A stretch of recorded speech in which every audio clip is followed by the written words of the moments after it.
Also want to extend our congratulations and thank you to all of the family and supporters. These journeys are not an individual journey. I know as a business owner, you must feel alone many times, but I think all of you know who are those people around you that have been there through the thick and through the thin, and we want to acknowledge all of them on your behalf. For us, it's really important that family be a part of what we're trying to do. And thank you for all of you who could make it out and to witness this moment for your entrepreneur, but we really do appreciate the whole community being a part of what we're trying to do. When you think about the journeys of Latinos, they have the most interesting stories. If you talk to any Latino, there's 65 million of us, and they're all going to have a slightly different journey as to how their families got here and what has transpired since they arrived, the trials and tribulations, what they've been able to overcome.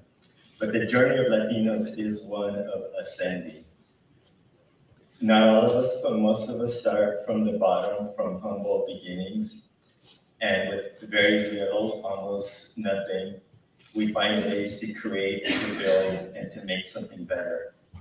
And that's the spirit, the attitude that Latinos bring, and it's the quintessential American dream, right? To come to this country and build a better life for your family. America needs more of us, more people that are thinking about how to build this society, how to make it a better place.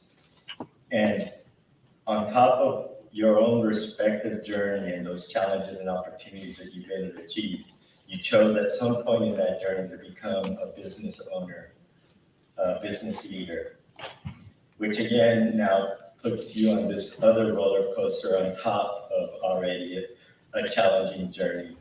Being a business owner, as all of you know, has its ups and sometimes really hard downs. Why I think Latinos are succeeding, why they're going into business, why those businesses are growing faster is because we are the people that know how to get back up. We're the people that know we can't really depend on our governments back home or sometimes even the government here. We find ways to pick ourselves up and to build ourselves.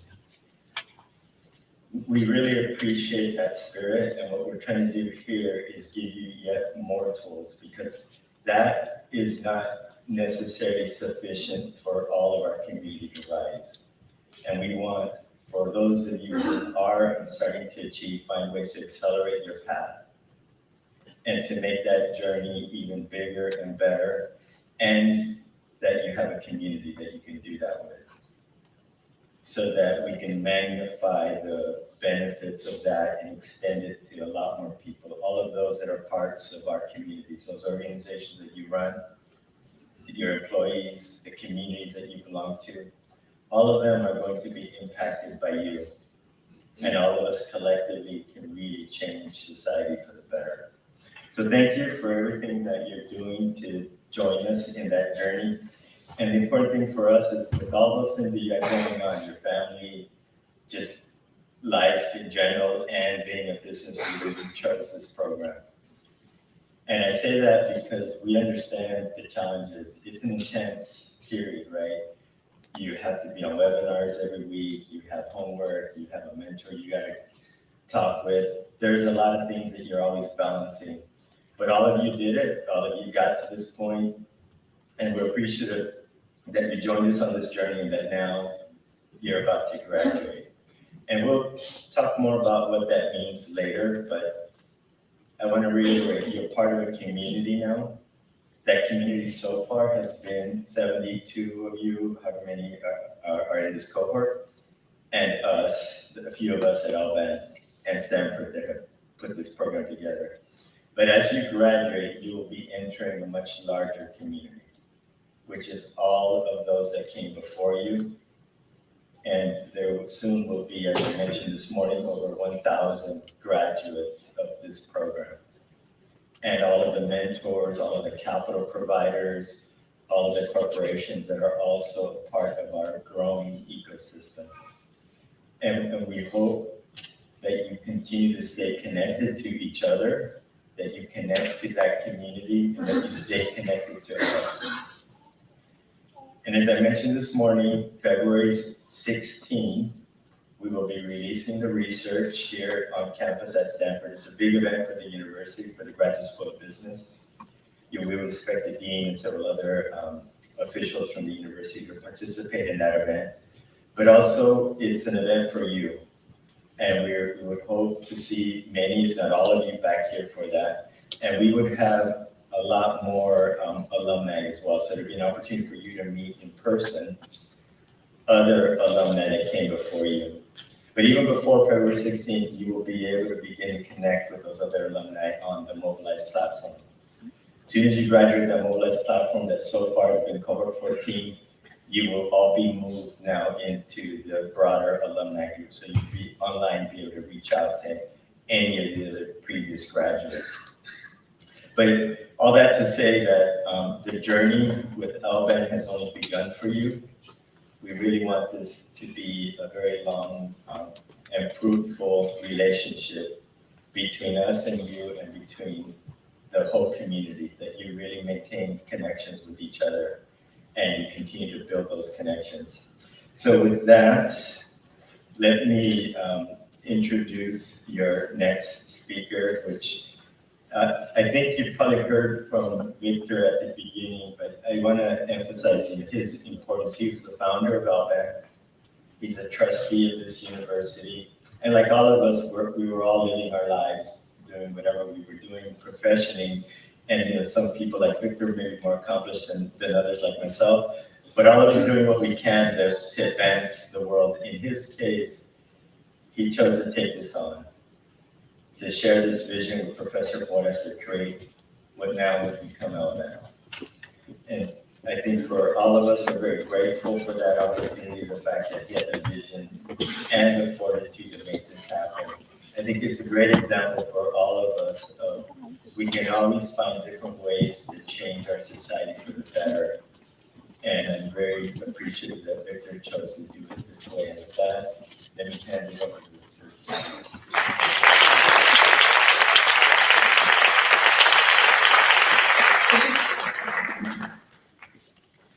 Your checks in the mail. Welcome. Felicidades.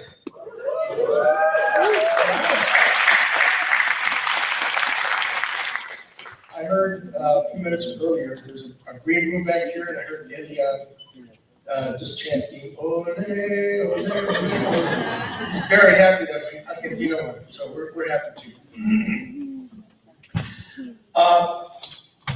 This is a great story because this is an organization that's 10 years old. The founding was in 2012. You are Cohort 14.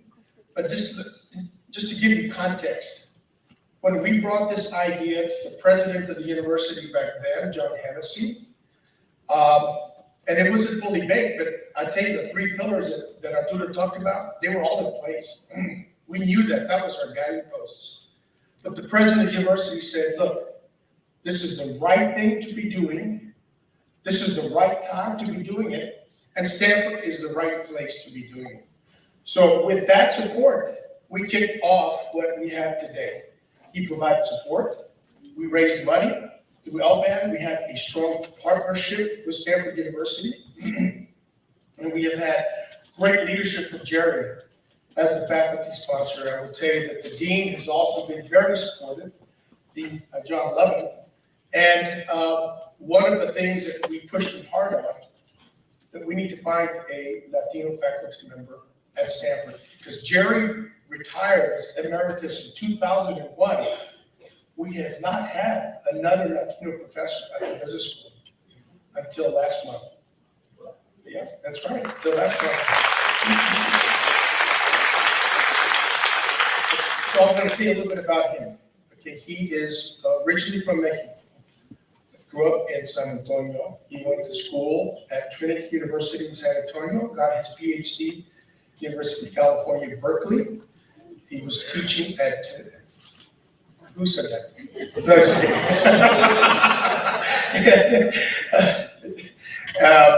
kidding. He was teaching at the econ department at Duke University and has decided to come here. And last month was appointed by the Board of Trustees to his role here. at Stanford University Graduate School of Business. And I would like to introduce you to him. He is, again, econ professor, and his name is Juan Carlos Suarez Cerrato. And Juan Carlos, can you please stand up?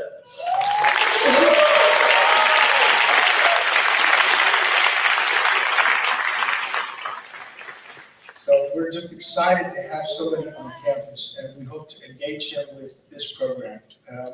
So look, we're just so proud of you. The fruits that you have born from this experience. One of the barometers I used was talking to some of you all last night at that event. By the way, that event was phenomenal. It was a landmark event for the sponsors, through Capital Plus Financial and through JP Morgan Chase, to give out $1 million to 4 entrepreneurs. That is groundbreaking. That's the proof in the pudding. And so let's give them a round of applause.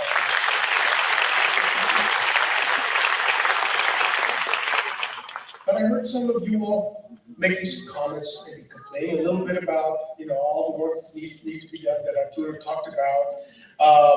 But when I asked you, would you do this again? And resoundingly, everybody said, absolutely. It's the right thing to do. So we expect you to grow your businesses, to make lots of money, but to also give back. We want you to scale those businesses and just be the top, continue to be the top 3% of Latino businesses in this country. I've been reflecting about the many pieces of wisdom that our dichos say in Spanish. And so one of them is, dime con quién andas y... Exactly. No hay mal. Man, they're good, aren't they?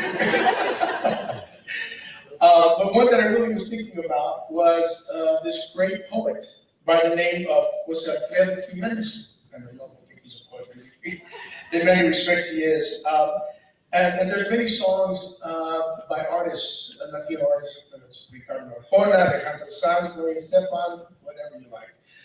But there's one from the lyrics of El Rey. I know some of you ladies may not like that word play, but the story about the arriero, the muleteer, and I envisioned a very unkempt, dirty, hardworking guy pulling the mules.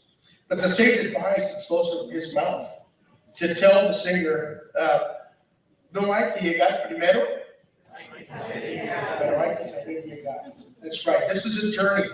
And so in your cohort, we hope that you will scale and become the best, become the biggest, but not everybody has it coming at the same time.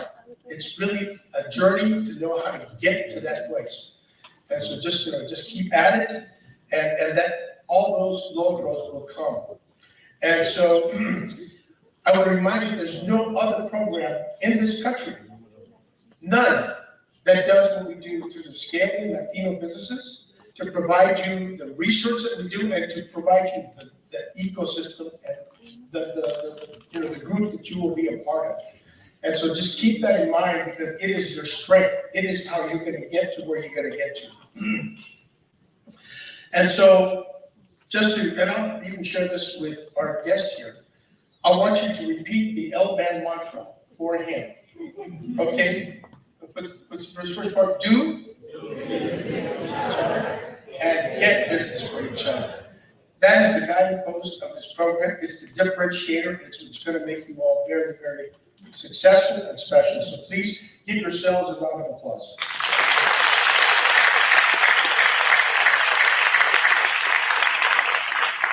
I also want to make sure I recognize that we have other members of our board here.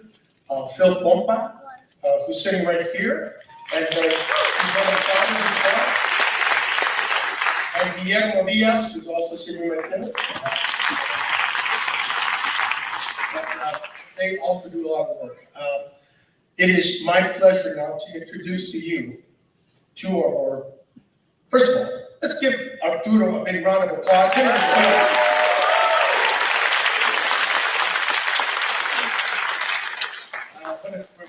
want to introduce a member of the team and our founding chairman. They are the cream of the crop here. So they're going to come up here and they're going to wow you. So the first is our Chief Operating Officer, and that is Jennifer Garcia. You all know.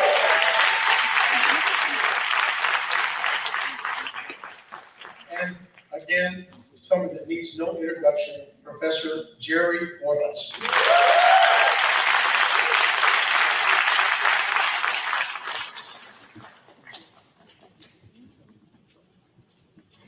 Well, good afternoon. How's everyone doing? It's just slightly chilly. The weatherman didn't get my note on that, but hopefully this afternoon or tomorrow will clear up for you all. For those of you that I have not met, my name is Jennifer Garcia. I am the Chief Operating Officer for LBAN. And I get the pleasure on a weekly basis, and oftentimes more frequently than that, to work with Professor Jerry Quetta. To get harassed by me. So my goal today is I want to give you a glimpse to the heart and mind behind Jerry Quetta and why you are all sitting in this room today and how that came to be. Professor, you're iconic, right? You don't need any introduction. We all know you as the visionary and the founder behind LBAN. And if you reverse back 10 years, I would love for you to just share with the audience, what were you thinking? Why was it important for you to go down this path of founding an organization that would be known as LBAN? Well, let me begin by first saying that the reason that this is what it is not because of me, but because of you and Arturo and all the staff over the years that have really made this possible. It's been their passion and their commitment and their willingness to work really hard and to produce an incredible amount of work with a very small number of people. When we started out, we were basically 3 people, 4 people doing research, doing education, doing ecosystem development. So it's been you all. So let's put the credit where it's due. In terms of what we were thinking about, I got together with Victor and Phil and 3 other MBA alums of the business school back in 2012. They were all kind of in mid-career. They graduated from the business school in the 80s, and this was in 2012. They've been pretty successful. They were looking and searching for ways to be more committed to Latinos. We were getting together as a Latino group. And so we thought, what can we do now collectively to give back to the Latino community? I mean, it's a traditional cliche, we want to give back. What can we do? So the conversation unfolded, and there were varieties of ideas, and I wish we had had at that beginning the clarity that we have now about what we're doing, but we were like an entrepreneur starting a new business. We had this idea of giving back, and how do we do it? And we had some fits and starts. We started out with one model and kind of evolved into what we're at now. But clearly the idea was that, look, we've all been pretty successful. We all have a lot of resources of various sorts. We recognize that Latinos as a community need to advance socially and economically, and that economics tends to drive the social side. So that economics is really the place where we needed to focus our energies. And so we began to understand more clearly what for us was the missing ingredient in the progress of Latinos. In our opinion, the missing ingredient was wealth. There just wasn't much wealth in Latino communities. Because when you have wealth in a community, you have what? Good schools, good housing, good healthcare, low crime rates, strong family structures. I mean, you got all these things when there's wealth, more wealth in the community. So we believe that that's what's one of the things that's missing in society, and that there are a lot of programs that are designed to try to increase that wealth, the educational level of our kids. But those programs work very slowly. And they've been in place for years now, and we see progress, but we don't see rapid enough progress. And I think one of the things that characterized us all was impatience. We were impatient. We want things to move faster, not slower.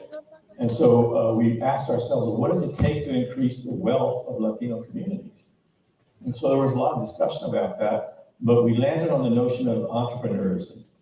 that entrepreneurship is really the pathway to increase the wealth of Latino communities the fastest. Because entrepreneurs create jobs, they create wealth not only for themselves, but through the jobs with the people that work with them. They really begin to impact the society. So we thought entrepreneurship was the answer. But then we went further, and we dug into understanding what are Latinos entrepreneurs like in the United States. Is very broadly. Well, we saw that the numbers were increasing really rapidly, the number of businesses.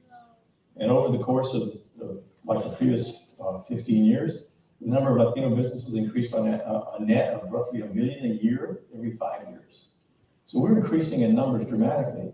So we concluded that, look, we don't have to do a lot to help Latinos start new businesses. They like to do it on their own.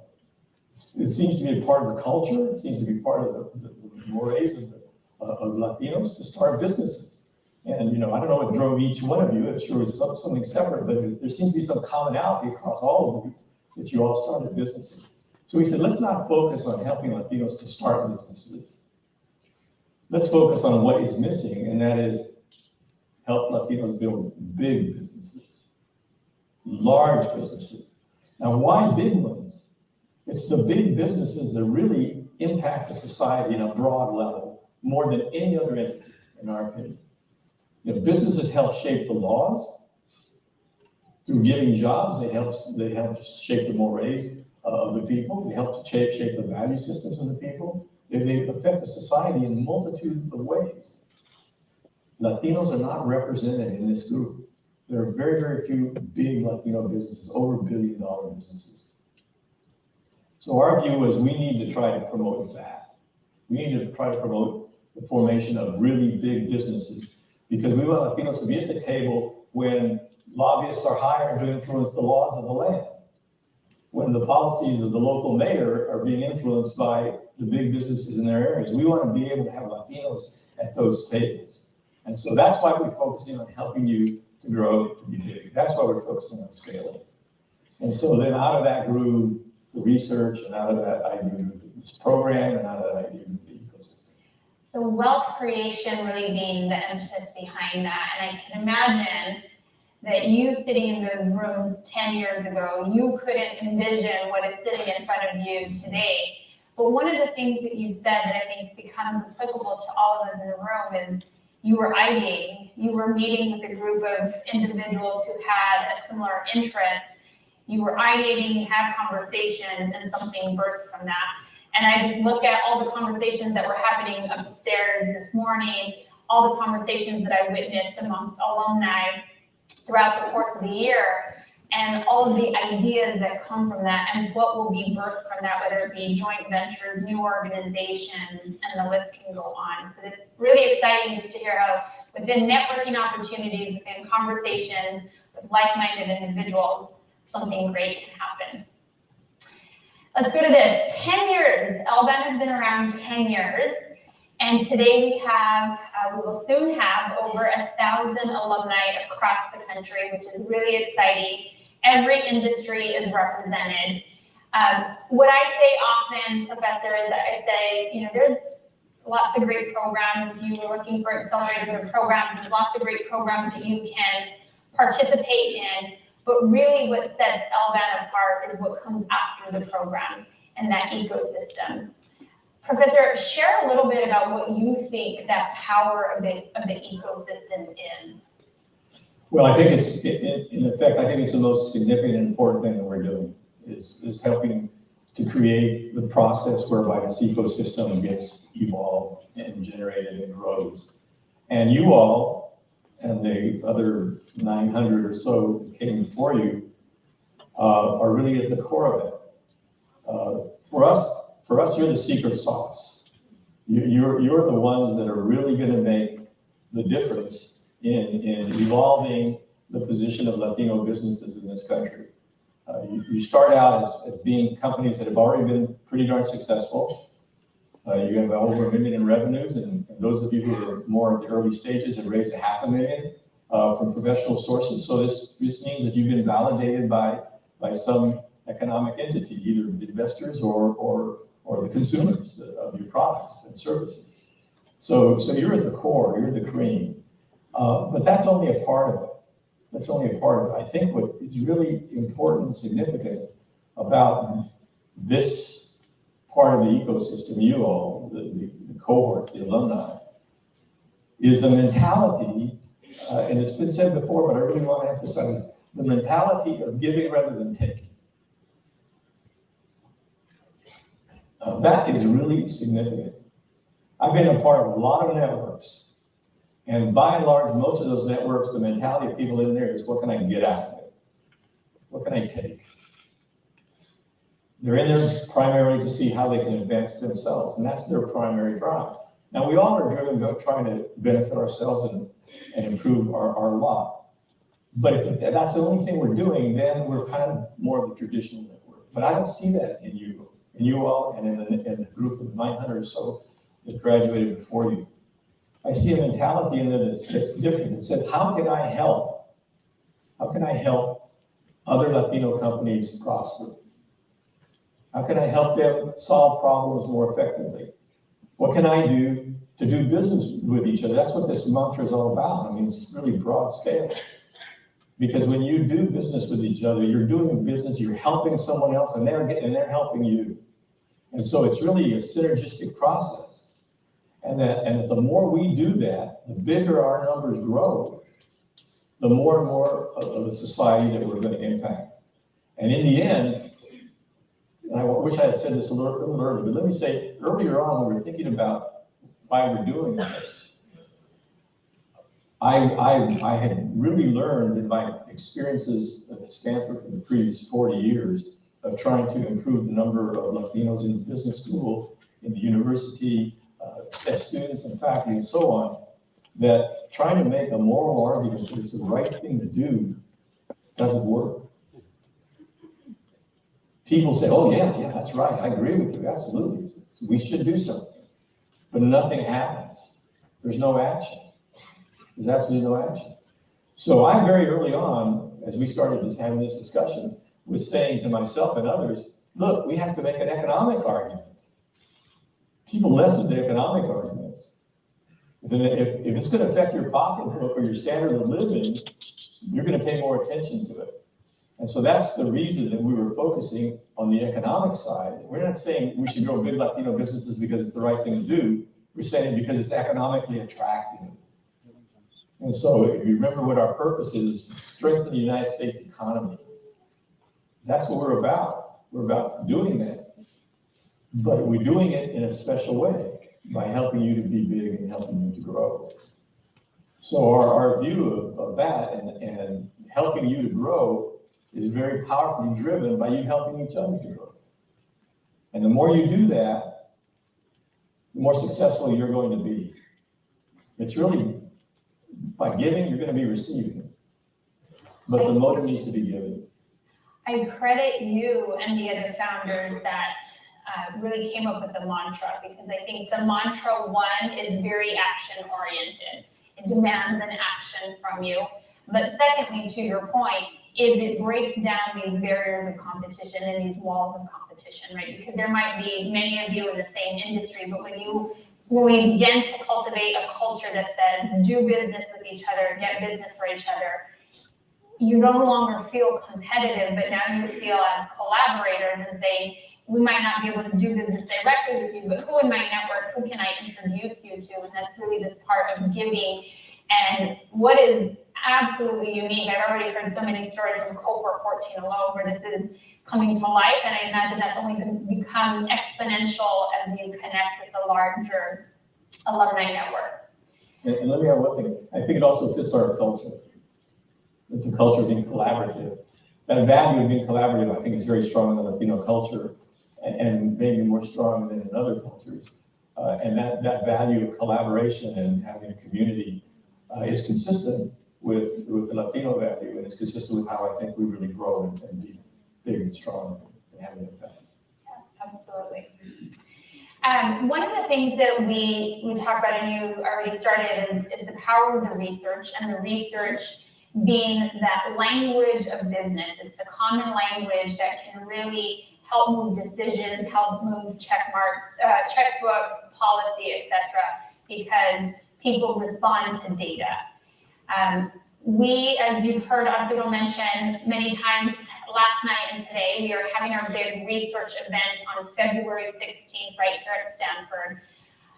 Professor, you've seen several of these research events where we unveil the latest findings of our survey. Why is it important for Cohort 14 to return to Stanford for that event? Well, I think in a lot of ways it's an eye-opener type of event, because one of the interesting things about data is that data tend to really disrupt and turn over a lot of stereotypical views that we have of the world and how things are. And historically, I've been reflecting back on this, 10 years ago, maybe even a year ago, if you walked up to a non-Latino and said, if I say Latino business, what comes into your mind?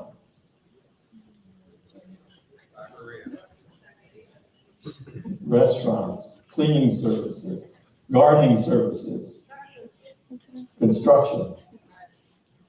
So those are kind of where people think that Latino businesses are. And so we began to surface data about, well, where are Latino businesses? Are they just in those areas? And the answer is no. We're everywhere. Latino businesses are represented in the same ratio to our population as all other communities in this country, the white community that's in this country. So we've got businesses in all of the industries. So that's a stereotype that our research began to surface. Hey, look, this isn't true. This isn't true. The data are there. Latino businesses do tend to stay small, which has been a reality, and we want to make them bigger. And so our data are showing a lot of what are the barriers to that growth. It's not because most Latinos don't want to have larger businesses. It's because there are a number of huge barriers and things like financing, how you get money, what we talked about this morning. That's a huge barrier. It's a huge barrier. And so we're trying to tease out, what are the underlying dimensions of that?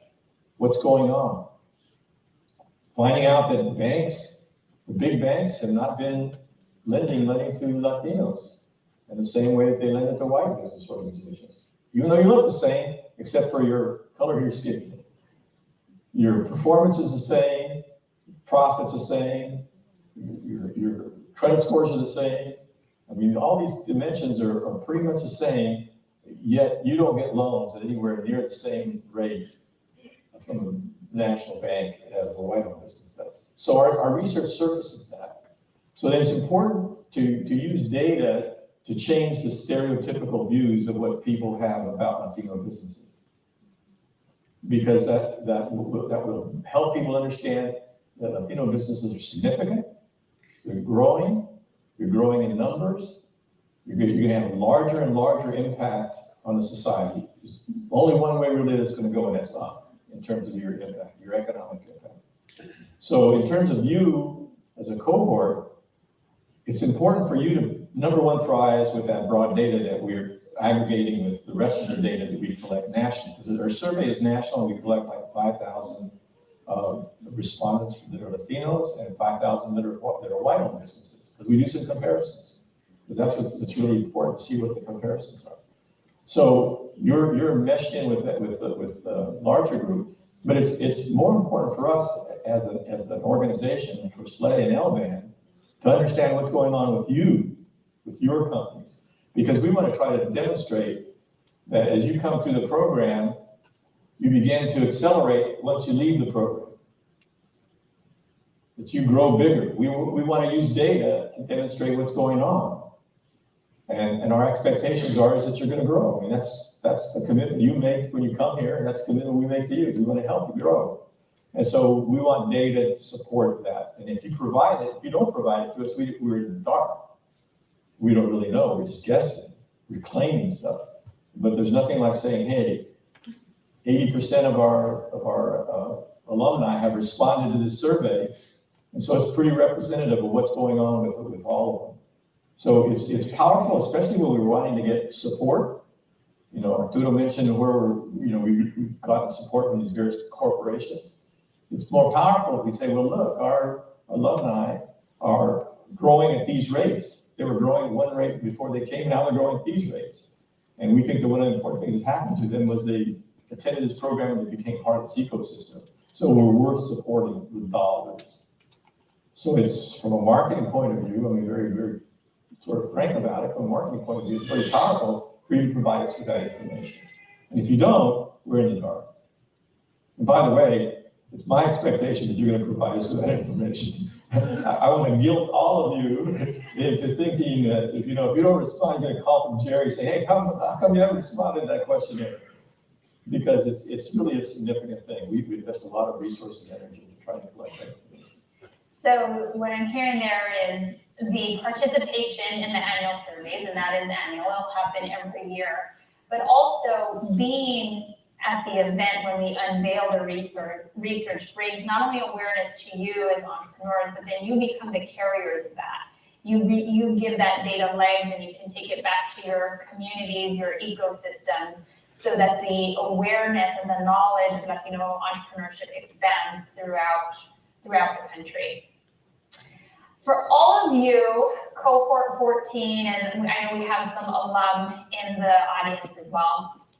Day one, you go through a very special exercise with Professor Porras when he asks you to close your eyes. And I don't really want to, give away the secret behind that exercise, but I want to do this, Professor. I want to ask you to close your eyes. It's good for the goose. I want you to close your eyes. We are 2022. I want you to fast forward 10 years to 2000. Let's just call it 2030. And LBAN has done significantly well. The alumni and Cohort 14 are extremely engaged in the ecosystem. Capital providers are actively engaged, mentors are actively engaged. What does 2030 look like for the organization? Come on, man. Or you can keep closing, keep them closed, however you prefer. Well, interesting, the first thing that came to my mind was, by 2030, I'd like to see at least 14 billion-dollar companies, averaging one per cohort in this country that are alumni of our group. So that was the first thought that came to my mind. There's your turn.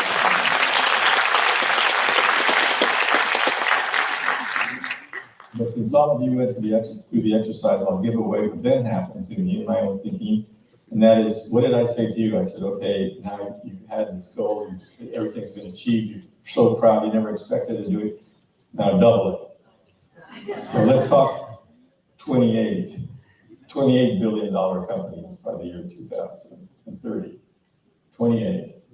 Now that's a stretch. It means that we'll have to have at least two of them. You don't waste any time sitting here. We got to get back to work. But it's doable. It's doable. I think it's there. It's in you. Not all of you are in the industries where you can grow to that size very quickly, but enough of you are in various industries, and I think that you can do it and carry that banner, because we need those billion-dollar companies to really deliver the message about the strength of Latino businesses and the Latino community in general, and make a huge difference, I think, in the future of our society and the future of your children and your children's children. All right, you have your charge. At least two from this cohort. You might have to make up from other cohorts. So, Professor, I want to transition to what I would call rapid fire round. We'll do 2 rounds of rapid fire. The first one is just to get him warmed up and for us to learn a little bit more about him. These are or questions, so I'm going to give you 2 words and you get to choose which one resonates with you most. Dusk or dawn? Dawn. Texting or talking? Talking. Shows my age. Asking for permission or asking for forgiveness? Asking for forgiveness. Chile rojo or chile verde? Chile verde. All right. We're right Okay. next to New Mexico, where I grew up. That's right. Round two, we're gonna do one-word responses. So I'll ask you a question and you can respond in one word. Describe your experience as a Stanford professor. Tough, One word to define leadership. compassion, One word, what does LBAN mean to you? everything. How do you feel knowing?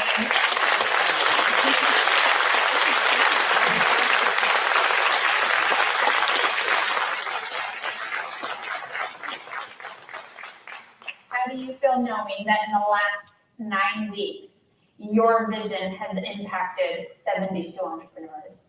Humble. Thank you, Professor.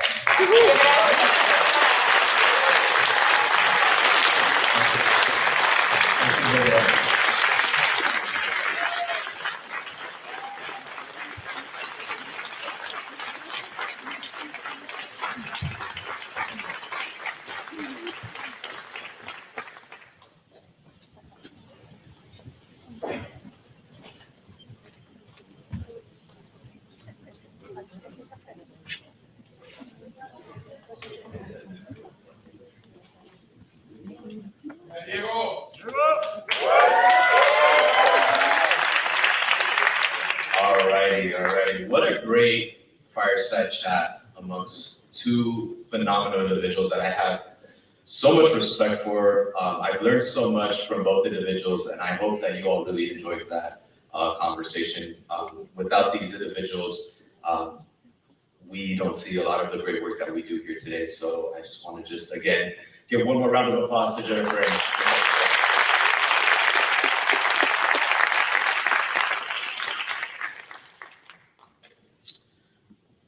A great mentor is hard to find and impossible to forget. Our program is really blessed to have phenomenal mentors that are gracious with their time in supporting our entrepreneurs in the program.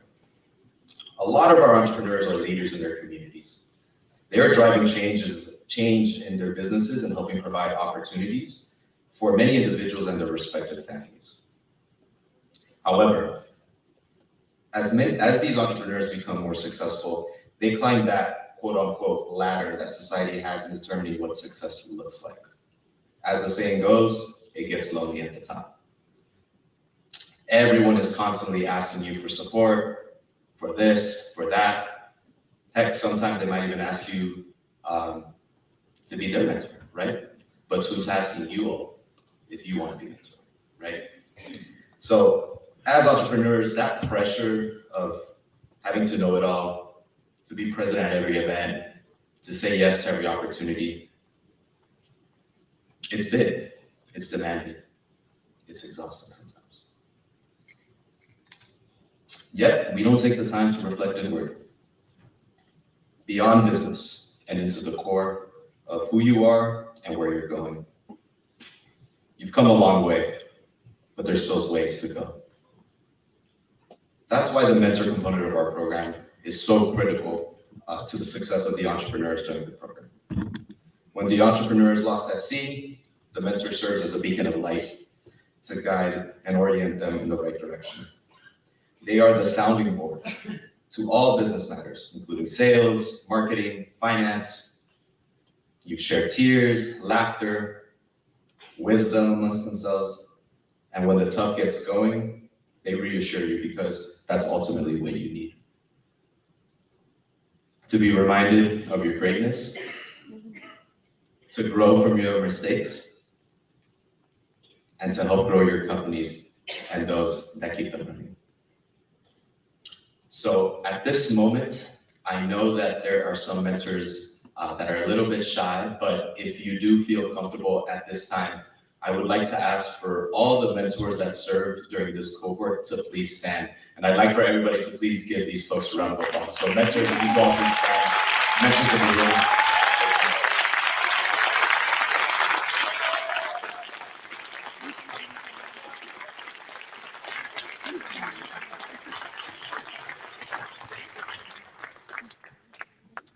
Thank you all yet again. And I could keep going on and on, talking about how amazing and fantastic these individuals are. But why don't we let the cohort share how amazing these mentors are? So let's go ahead and go to the video. Big shout out to LBAN in collaboration with Stanford for setting me up with a great mentor. Thank you for being such an amazing mentor to me. I appreciate the time you took to teach me. Thanks again for devoting your time to help me and also my team. Is when he looked at me from across the computer screen and he said 4 words: get creative, stay curious. I learned to ask questions for insights, not answers. You brought a level of calm and self-assurance to me that I will cherish forever. Thank you so much. I was just blown away by the support that you gave me. I'm just humbled and really appreciative of the time that you took to teach me. To dedicate an hour of his day, I'm sure is not easy. So I appreciate his time, his motivation, for his encouragement, and for always being willing to, answer my questions. It's truly, though, amazing. My network has expanded thanks to this program. Thanks again to everyone, and thank you, Devin, for your time and your help. Really appreciate her help. I really appreciate the patience that you had to really get to know my issues. You were always accurate and on point at asking me the right questions. So I just want to thank Pedro for his time and his input, his opinions about strategy. So happy that we were paired together, and I hope that I can pay it forward. I would talk his advices have been very helpful in some decisions we've made in this process. My business staff, I appreciate it from the bottom of my heart. You are one of those heroes that have a big commitment for the Latino community. Thank you very much. Thank you so much for everything. Many thanks. Thank you so much. I really appreciate it. Thank you to the generous mentors and directors of the LBAN program, and thank you, David Walling, for teaching me how to better scale my business.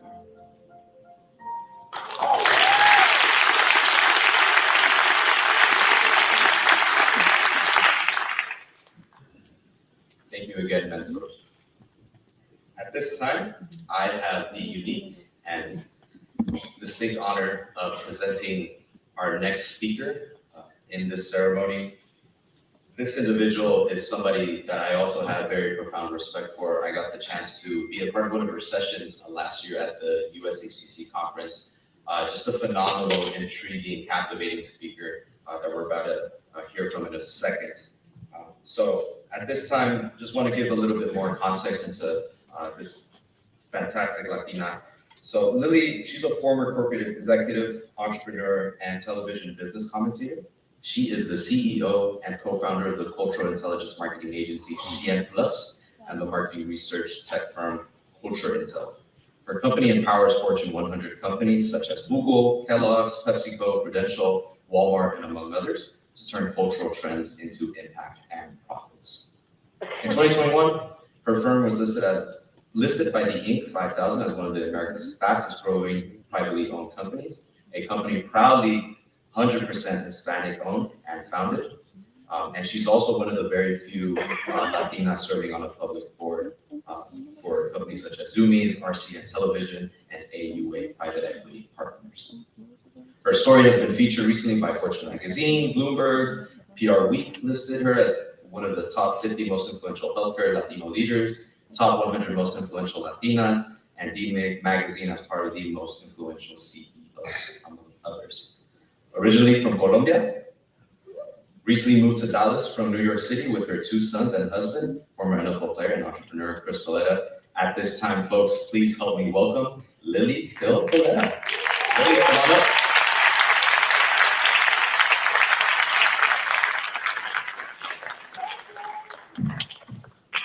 Steal Victor's line. Your check is on its way. Thank you very much for doing that. I am so excited to be here because maybe some of you don't know, but I was a mentor. Now, I need to get back to being a mentor. I was a mentor back in 2017 or so of like a few cohorts. And I learned so much more from you that I hope you get to learn a little bit from my story today. But before I even get started, I want to ask relatives, spouses, friends that are here to stand up. not the class. All right, class, look at them and please give them a hand.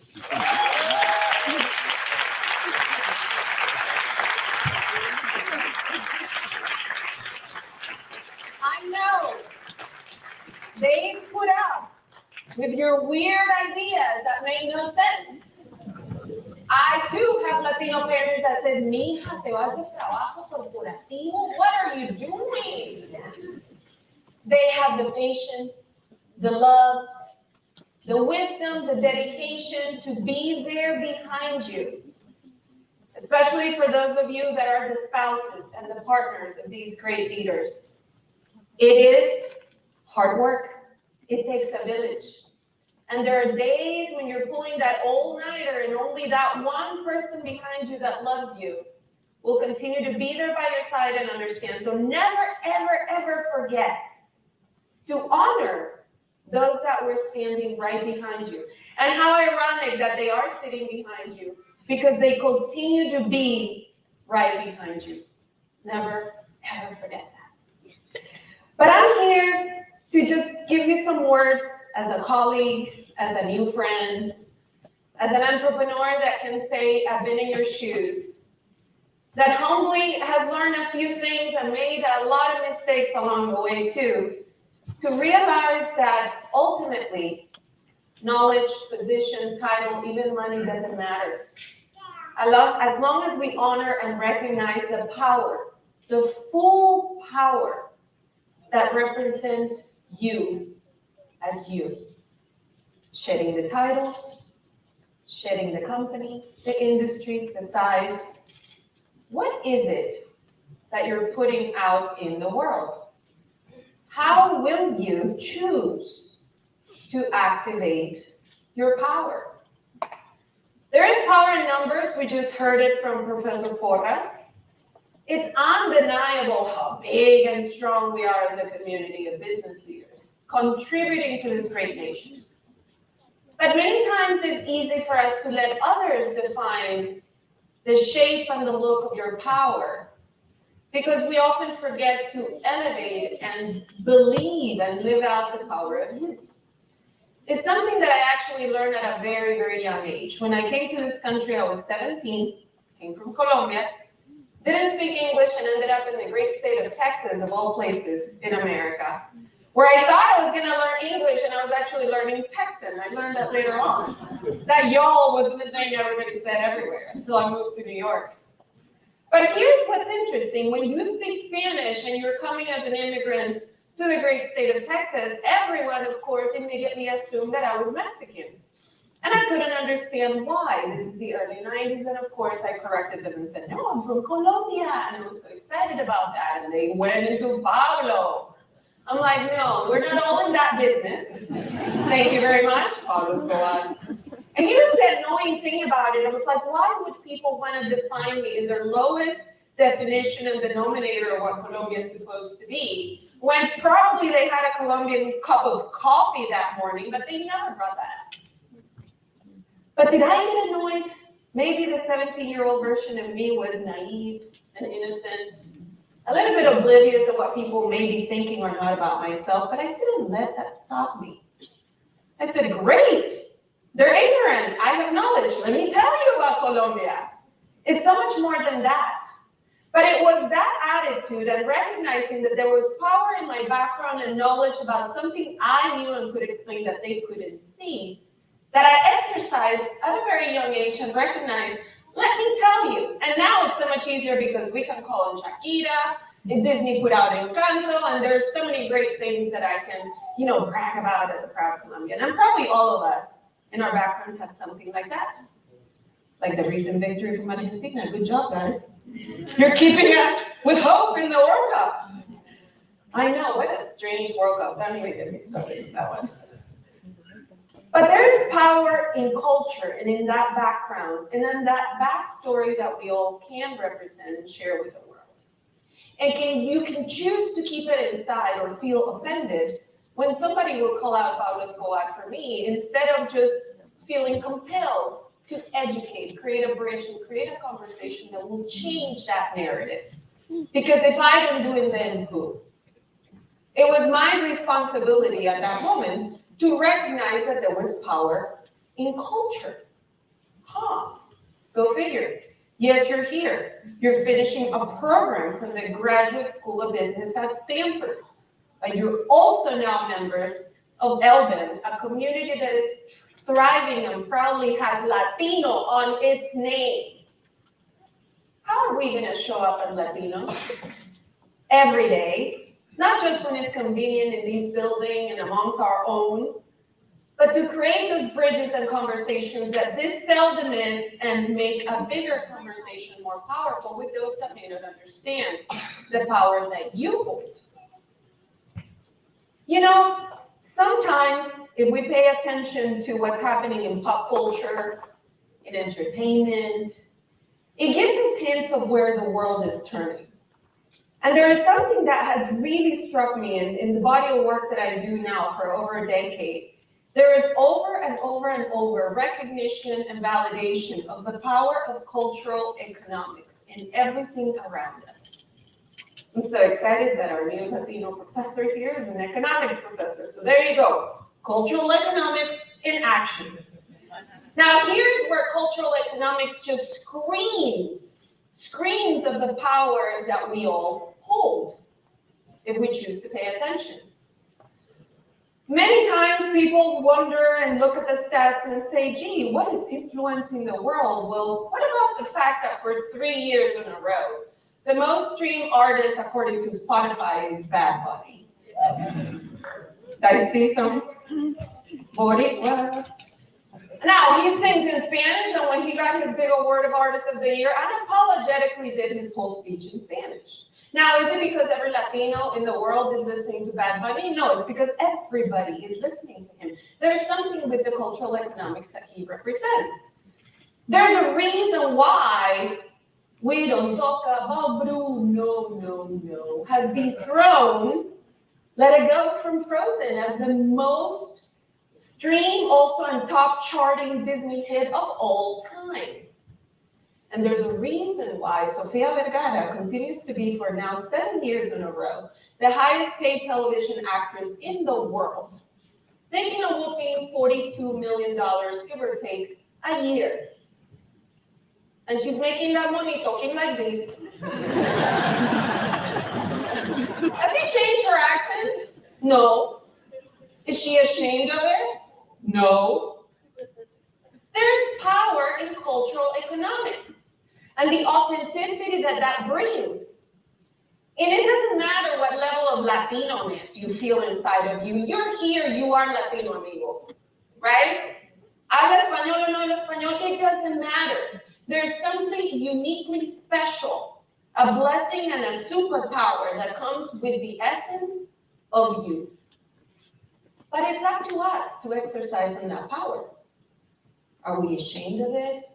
Oh my goodness, I gotta work on my accent. Or do you see that the way the world is turning is actually gravitating and embracing the power of culture as the new mainstream? And you all, as Latino business owners, all of us as Latino business founders, hold the power of the purse and what these cultural economics mean for the strength of this nation. We just heard it from Professor Juarez. You're not in the Latino entrepreneurship program just for the Latino sake. We're here because our numbers, our size, our values, our resilience could very well be the one thing that America needs the most right now. Because we can disagree on Hispanic, Latino, Latina, Latinx, whatever you want to call me. But we can agree that at 65 million strong and as the world's 5th largest economy, the numbers point to one very strong and viable source of growth for this nation, which is you. When the last decade has shown that the growth of new entrepreneurs or new business creation amongst Latinos versus the rest is dwarfing as big as 10x, is 44% growth rate versus 4% for all others. That points to the power in GDP, new job creation, and the power that our culture can continue and will continue to deliver to this nation. But my question to you is, are you willing to activate your power in its fullness? Or are we filtering it? Are we self-editing when we live the room and the comfort of our Latino Business Action Network? Because ultimately, your network is where you live, where you come from, where your employees are expecting direction from you, where your families, your communities, your kids, your nieces and nephews are watching you. Not in what you say, but in what you do. And that is your true power. And that, if we believe in the numbers and everything you've been studying for the last 9 weeks, can indeed turn into the power of cultural economics. Okay, you may be thinking, this sounds cute and philosophical, Lily, thank you very much. How do we do this? And I'll tell you, in more than 2 decades of being in business, leading different companies, helping Fortune 500s, all the stuff we have the privilege of doing, I have seen over and over again a formula that can replay and is so simple that as any good Latina, I have codified it as a dance. It's the business Macarena. And we're all gonna dance it right now. Fair warning. The business Macarena really hit me when I was at my corporate job at J&J. At Johnson & Johnson, I was in a big global marketing position, looking at the numbers, and when I realized that we were having these one-size-fits-all strategies to go to market, and we would miss our numbers unless we address the growth markets, which tend to be Hispanic, diverse communities, I said, wait a second, there's something missing here, right? We keep chasing the world and chasing numbers and chasing profit in a one-size-fits-all way, but it took that one loud and proud Latina in the room to say, we're gonna miss our numbers unless we see this forecast through the lens of culture. In this case, sorry to bug you and bother you with healthcare data for a millisecond, but if roughly 60 to 70% of new diabetes cases, we're launching a diabetes drug, are to a Hispanic or a Black patient, then how can I be launching this new breakthrough drug without prioritizing those markets that are more than half of my cases? It just wasn't gonna work. And that is when, cultural intelligence, that's what we need to be able to be inclusive and apply my culture, not just to dance really well and be kind of like the exotic one in the room, but actually deliver value in the way we see business. And the business Macarena was born. So I'll tell you in a moment how it goes.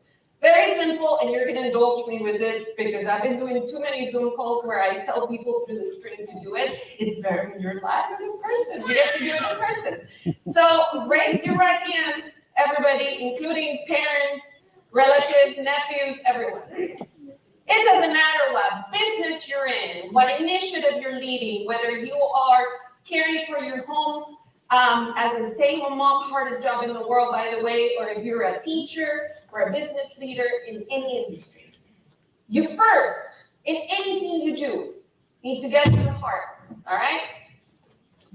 And then to the mind, and then to the wallet. Heart, mind, wallet. It kind of turns into a dance. Heart, mind, wallet. Sorry to my business professors, because I've been to fancy schools like Stanford too. This codifies any good marketing program MBA in 3 moves. Any business strategy, and this goes back to activating your power, that doesn't start by getting to the heart of why you're even doing what you're doing to begin with, and then gets to the mind. What are your features and benefits? What is your product? What is it that is uniquely special about you and what you're offering to the world? If it doesn't follow that order, it may kind of get shortcutted and not get all the way to the wallet. Heart, mind, wallet. So after all these 9 weeks, when you close your eyes, when you learn about broken windows and all this amazing stuff, and you go back into your grind, into the work, into the everyday, are the decisions, the plans, the roadmap, the vision that you saw when you closed your eyes, getting to the heart, and then to the mind, and then to the wallet, in that order? Because I can tell you, and I can be vulnerable because I've learned too much throughout the years. There was a point in my life when I was chasing title and compensation.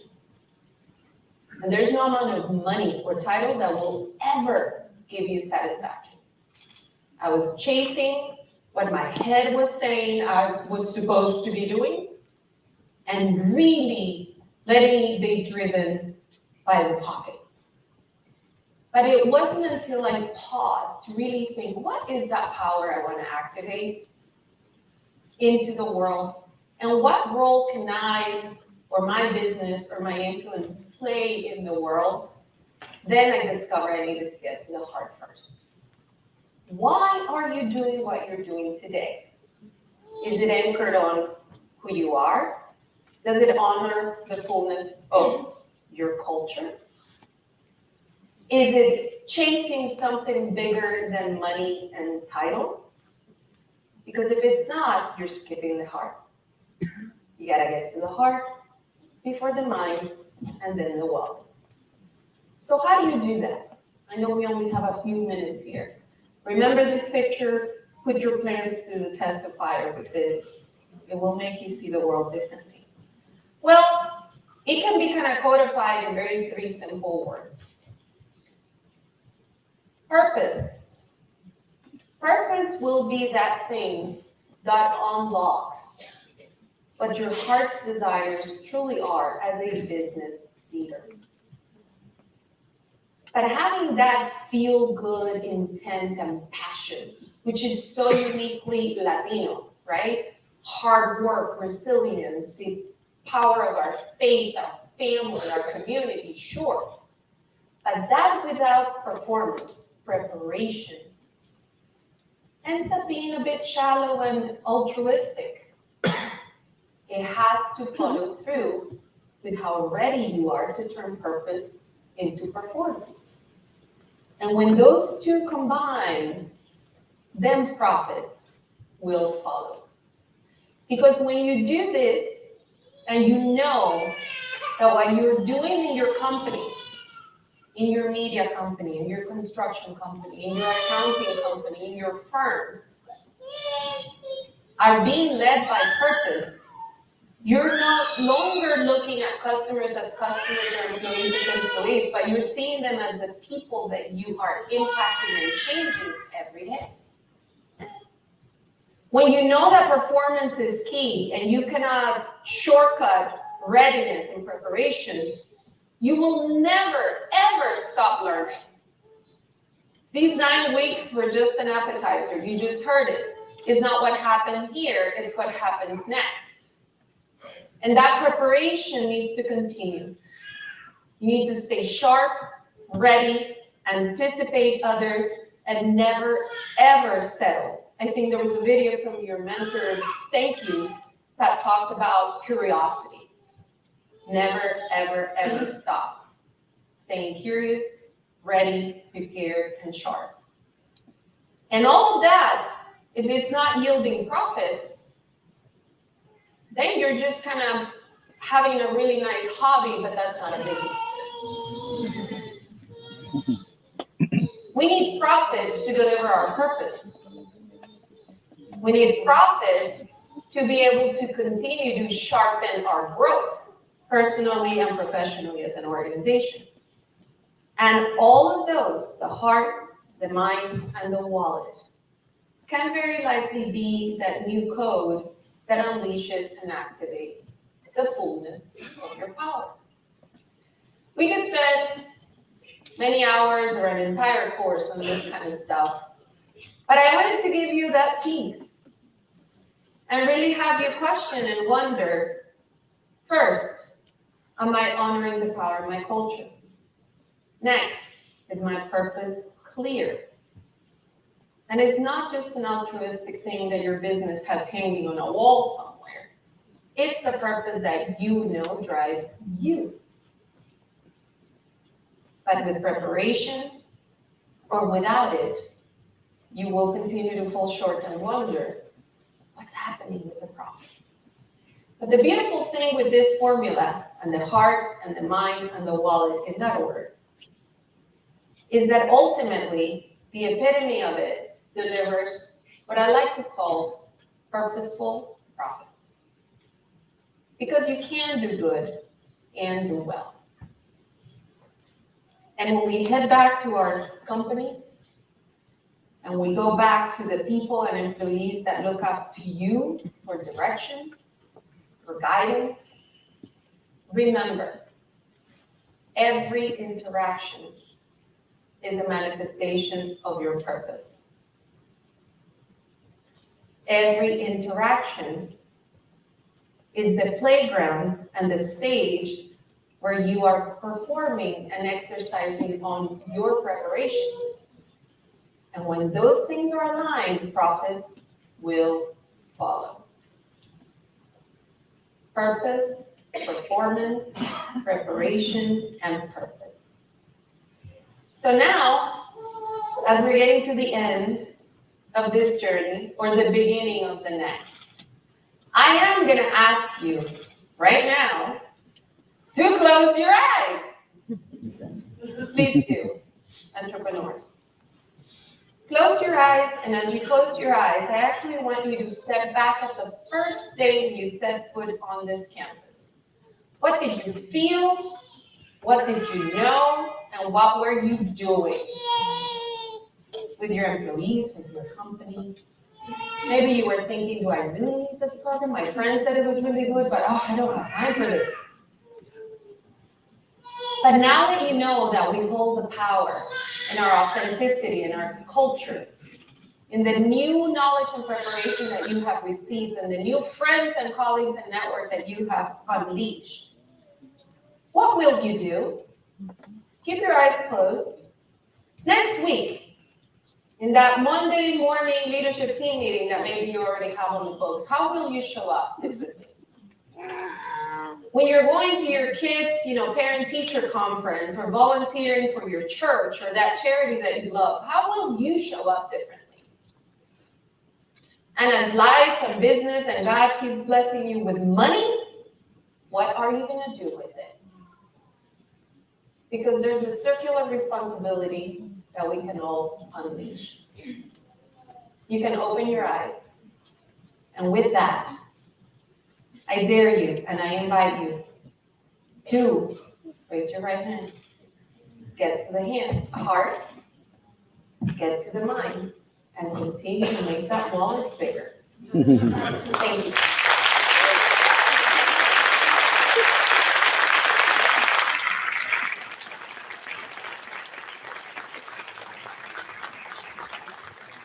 Who is next?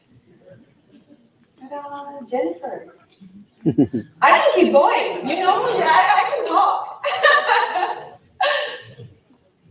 Diego. Yes. ¿Sigues tú? Me.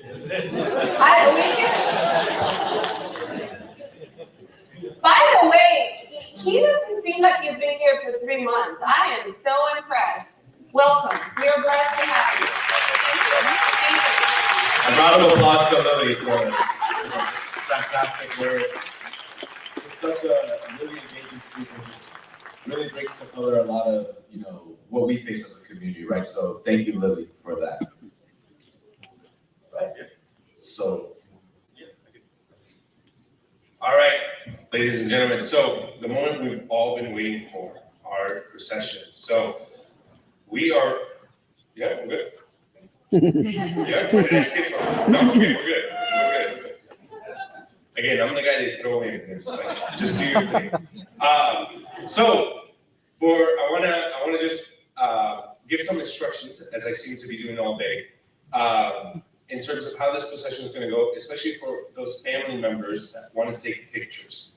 We're gonna have our chair for LBAN, Victor, Arias, and Professor Jerry Boras on stage, and they can come up and situate themselves right now. And we're gonna have Jennifer Garcia come up as well. They will be giving the certificate to each individual, at which moment we will take a photo, and family is welcome to take pictures as well. You can come up, take pictures, and then continue on towards where I'm located, and we'll exit out to the right. Now, I'm gonna have Adrian, who's in the back, come forward. He has a protective envelope, because you're gonna have such a prestigious paper that you wanna make sure it's protected from the rain. So make sure you get that before you walk out. So what we're gonna do is, we're in alphabetical order, and we're gonna go out and around to where Diego is. And we're gonna go one row, and then Mariana, who's in the back, is gonna come in and tell the next row when to go. So we're good, right? We got it? I'm clear? Instructive? Okay, great. So let's have the first row start lining up. I feel like I should have some music or like, you know?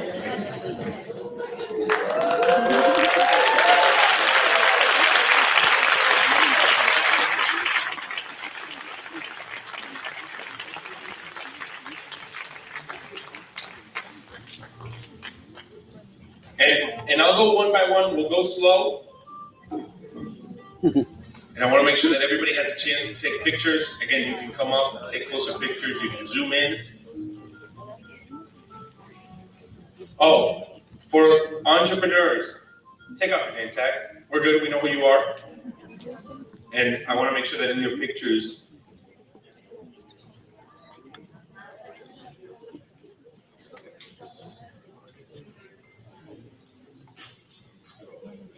here we go, there you go. All right, are we ready? Yeah, we're good. Yeah. Adrián Figueroa.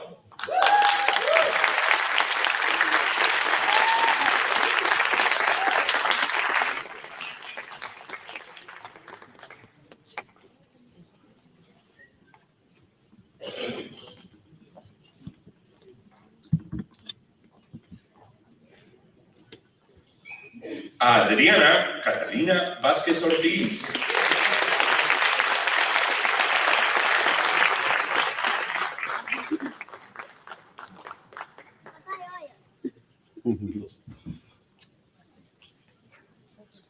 Alexandra Kaplan.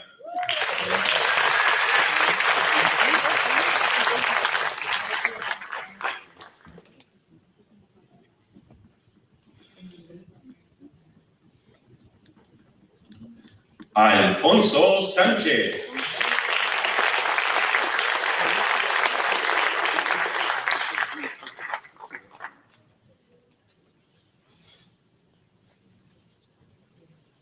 André Ferraz.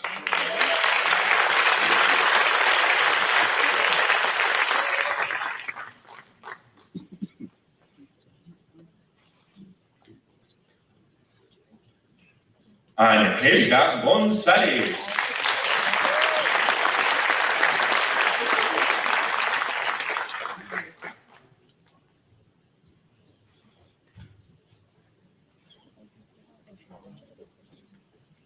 Antonio Tavancis.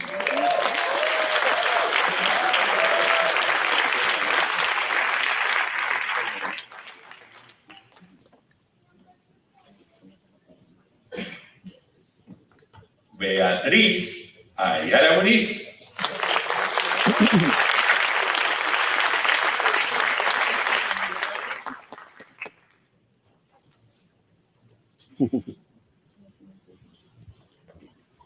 Camilo Giraldo.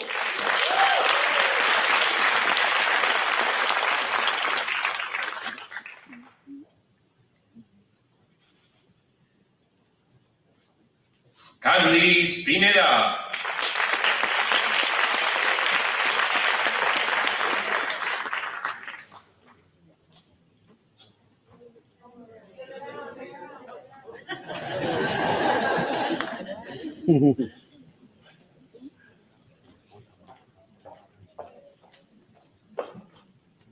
Carlos Becerra.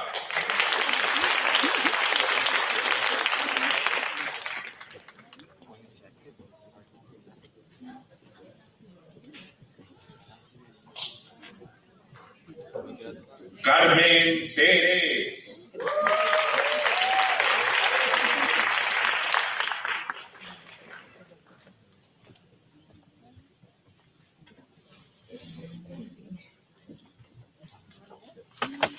Carolina Feinstein.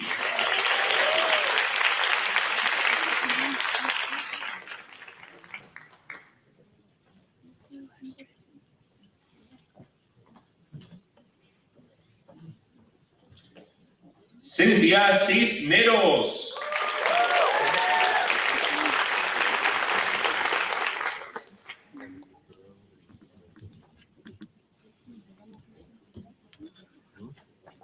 Daniel Ramírez.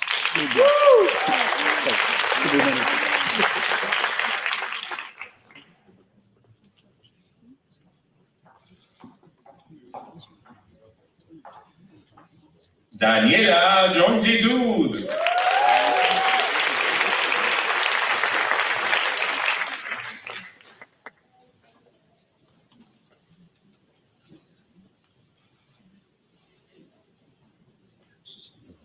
Daniela Terminel.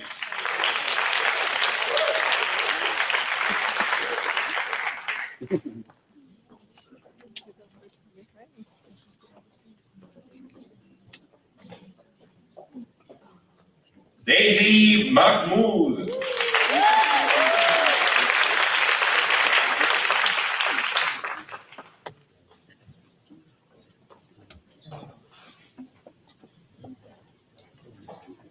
Drew Martinez.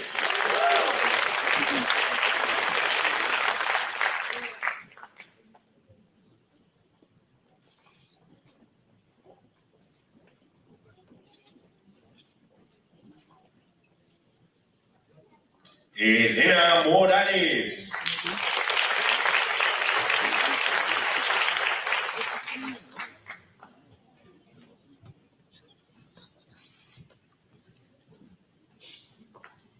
Emanuel Macenses.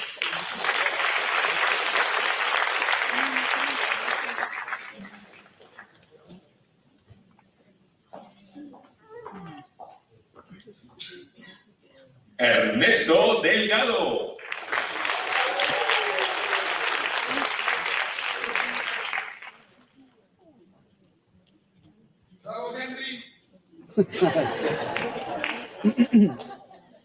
Esau Torres.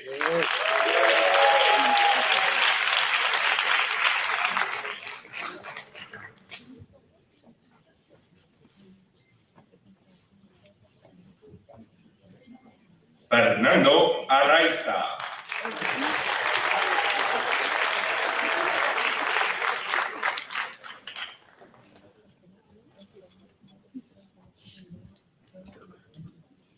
Fernando de León.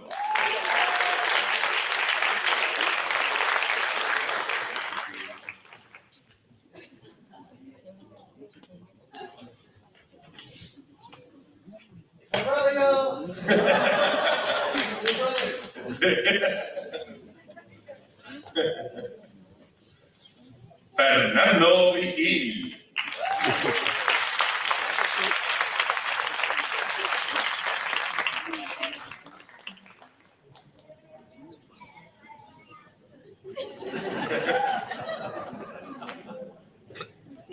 Francisco Cornejo.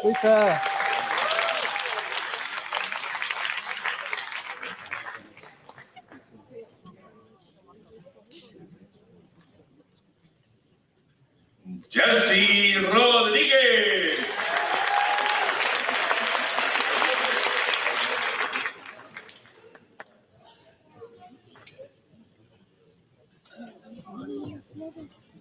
Gregorio Martínez.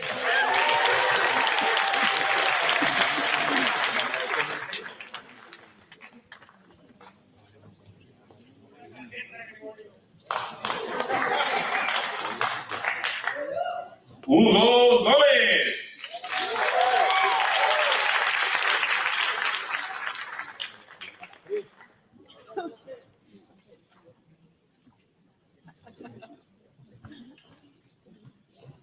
Ian Mano.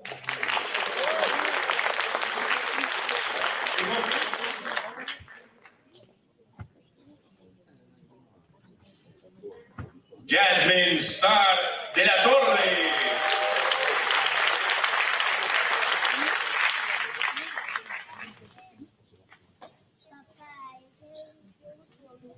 Javier García, no. Javier Ramos.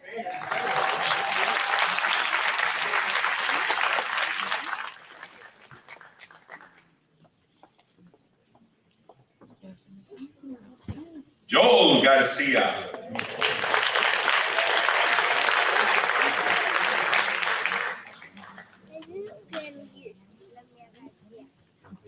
Juan Contreras.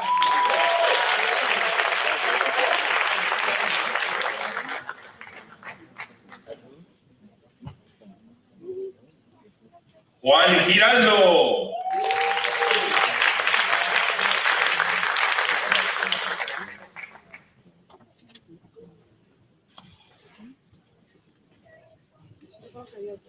Julio López.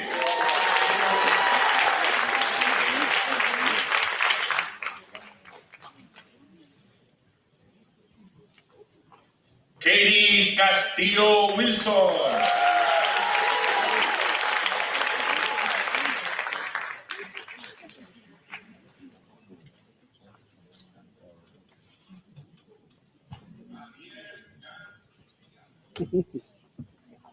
Keith Fix.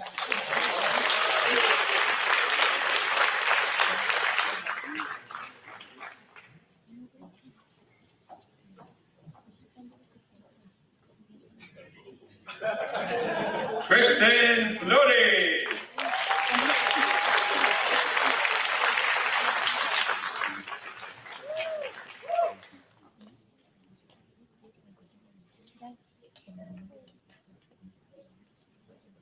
Laura Rocha.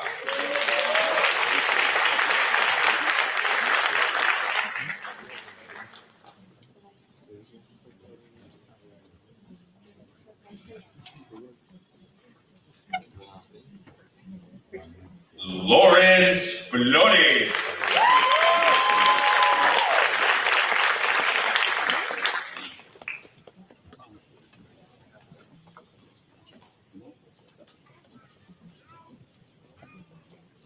Luisa Castellanos.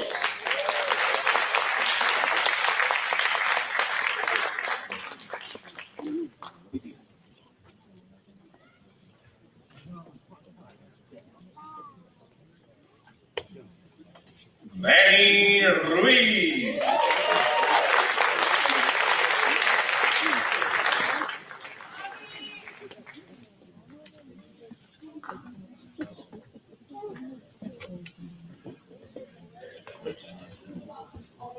Marcos Marín.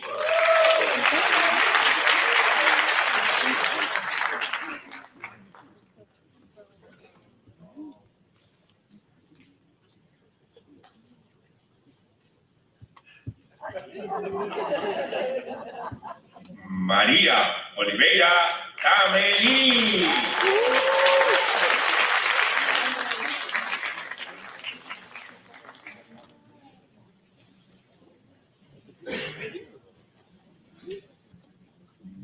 Martín Durán Bernardo.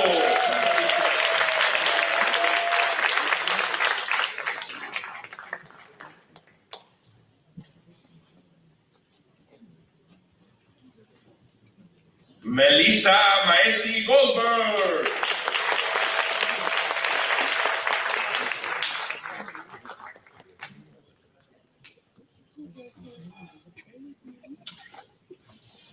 Miguel Ayala.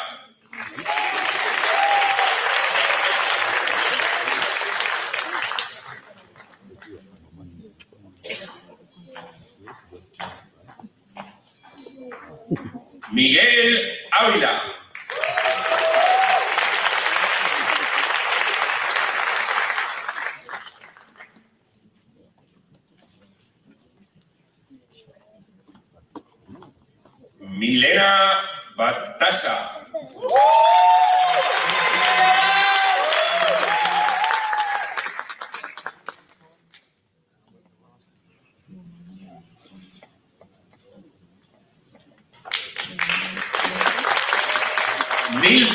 Santiago.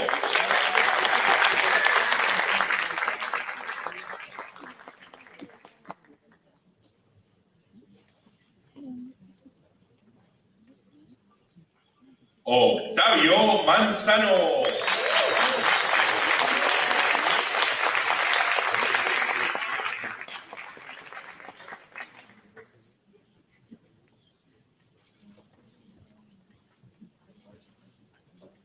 Oscar Campos.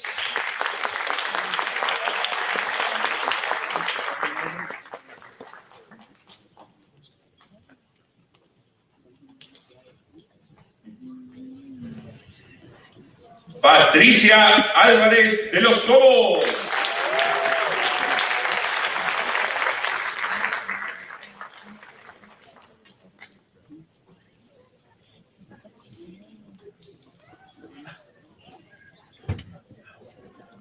Peter López.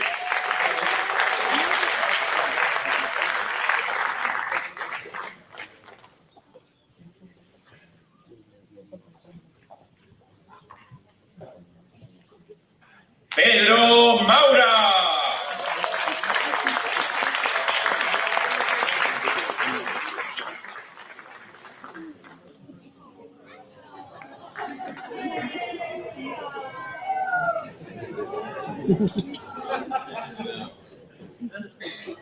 René Ayala.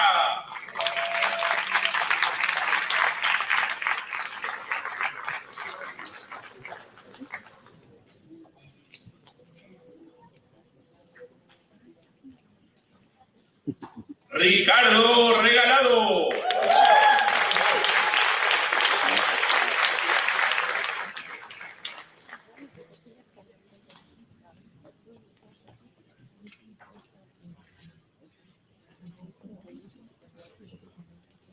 Roberto Tame.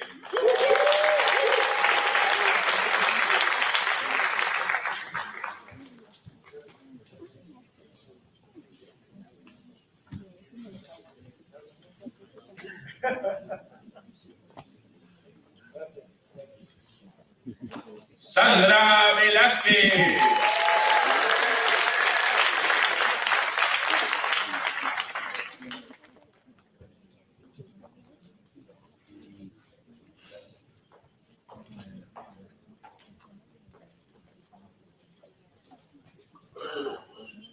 Saskia Sorrosa.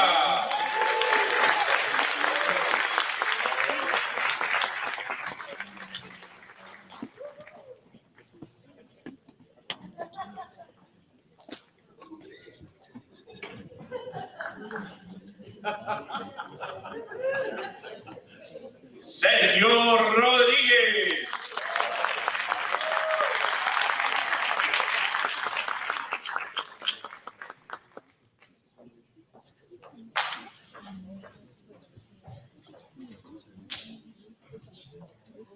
Silvia Flores.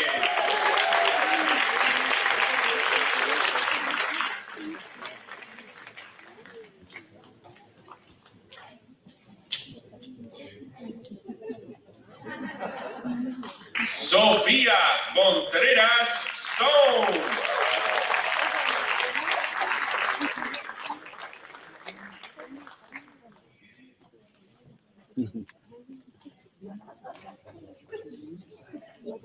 Stefan Crespo Sharkey.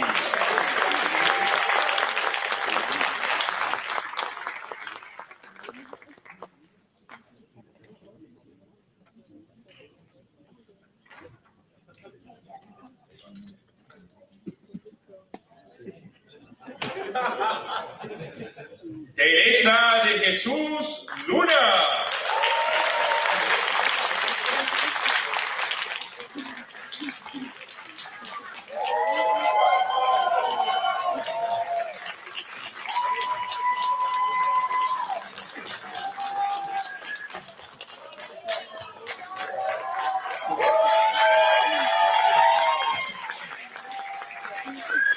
Vicente del Real Álvarez.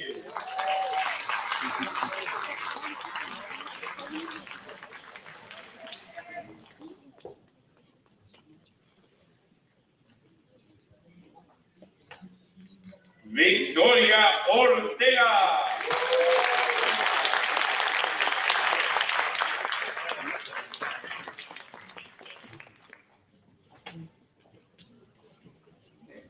Ginger Sepulveda.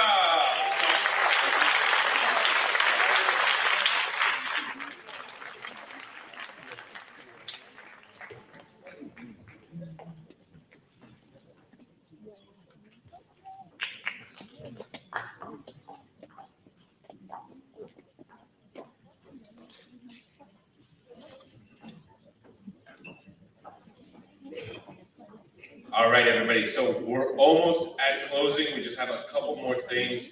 I just haven't really had a chance to address the cohort, so I'll just take a couple seconds. I don't have much to say. I'm a man of a few words. But I want to say, so I get the pleasure of being a part of the recruitment interview process and supporting each and every one of you to complete this program. It makes me immensely proud to be here, standing here, calling out each of your names at the end, right? Here I am at the beginning, looking at each and every one of your applications as you apply to this very competitive program to be part of the 80 that join us twice a year. And I'm just incredibly delighted to be able to say your names here at the finish line. It's an incredibly important moment as we cross this stage, getting the certificate. I stole the thunder last cohort from Jen, so I'm gonna keep it short. I just wanna say this is an amazing cohort. We have the most Latinas in a cohort ever.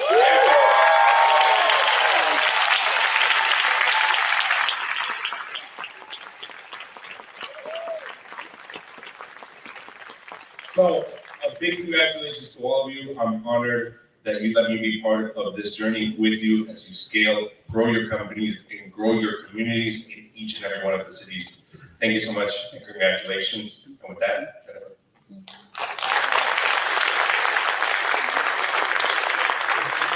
Congratulations, cohort 14.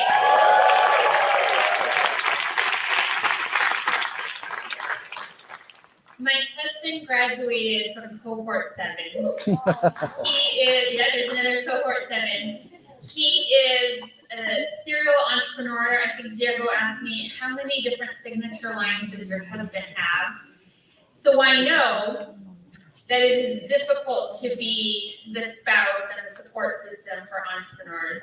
So once again, to all the family and friends that stand behind cohort 14, thank you, because without your commitment and sacrifice, cohort 14 probably wouldn't be here today. So again, round of applause for our friends and family.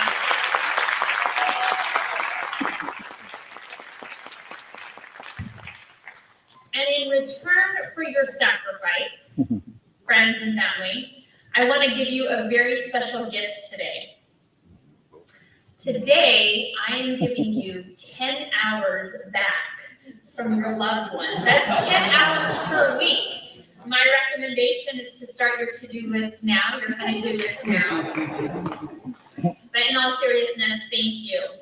I also want to thank all of the individuals that make this possible behind the scenes. So first to the LBAN team, to Arturo, to Elian, to Diego. Diego's over there. Diego has put in countless hours for all of you.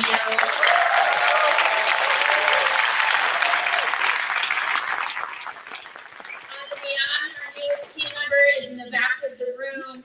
And Lucia, who you've seen on Zoom, she's on to the next programming. Really, I have the great fortune of working with such a fantastic group of individuals. So thank you to the LBAN team. Certainly our partners at Stanford, you got to see and hear Professor Huggy Rao many times. So behind that is Delia, the CS, the course facilitators, Nipa, and Raul.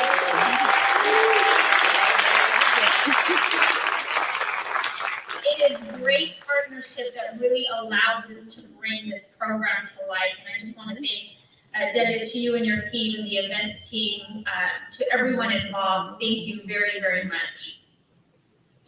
To cohort 14, we probably will never see and know all of the countless hours, early mornings, late nights that you have spent reading, writing, reflecting, perhaps trying, strategizing, reinventing.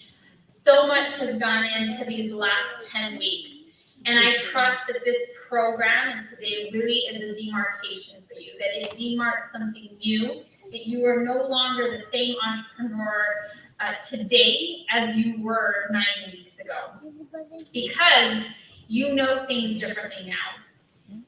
Some examples of that: Catholicism no longer has the same meaning.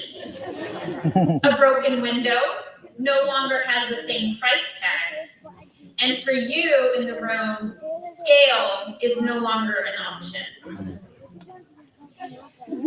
I also want you to know that as you grow, as your journey grows, that you are not meant to grow alone. You're not meant to scale alone, because everywhere you go, every room that you walk into, every conversation amongst business leaders, there is other entrepreneurs that you can now invest into, that you can now refer to LBAN, that you have an extended network to help them grow, help them scale, share resources and information so that you can empower your local ecosystem. Very briefly, in 2015, we launched Cohort 1. 8 years later, your graduation holds a very important milestone. Where are we? Big shout out to LBAN. Let me fast forward to our very important milestone. Your graduation marks a milestone for LBAN, and you have now marked over 1,000 alumni companies that have gone through this program.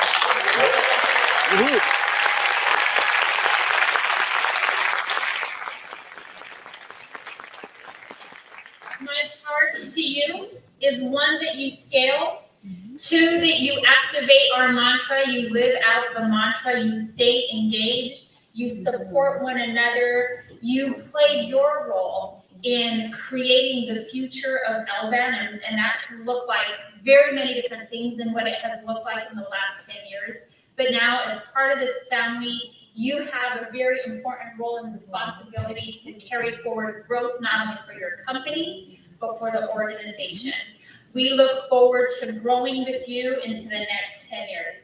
Congratulations once again.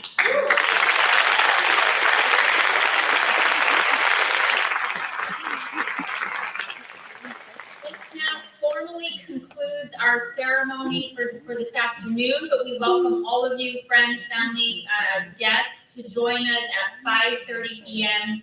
at the Crown Plaza Hotel for a reception and celebratory dinner. Thank you all.